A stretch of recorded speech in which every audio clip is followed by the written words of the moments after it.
ട്രിവാൻഡ്രത്തുനിന്ന് വണ്ടി ഓടിച്ച് ഊട്ടിയിലെത്തിയിരിക്കുകയാണ്. നല്ല തണുത്ത കാലാവസ്ഥ. ഏകദേശം ഒരു 11 മണിയൊക്കെ ആയി. അപ്പം ഈ തണുത്ത കാലാവസ്ഥയിൽ ഒരു കോഫി കുടിക്കാൻ വേണ്ടി ഇറങ്ങിയാണ്. പക്ഷേ ഇവിടെ കടയൊക്കെ അടച്ചിട്ടിരിക്കുന്നു.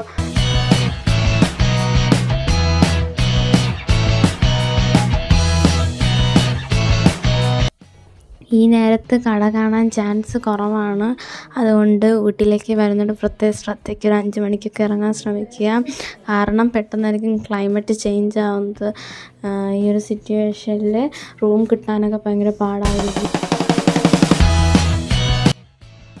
കോഫി കിട്ടിയില്ല ഗായ്സ്. ഞങ്ങൾ റൂമിലേക്ക് പോവുകയാണ്. ഊട്ടിയിൽ നിന്നും പുതിയ വിശേഷങ്ങൾ അടുത്ത വീഡിയോയിൽ കാണാം.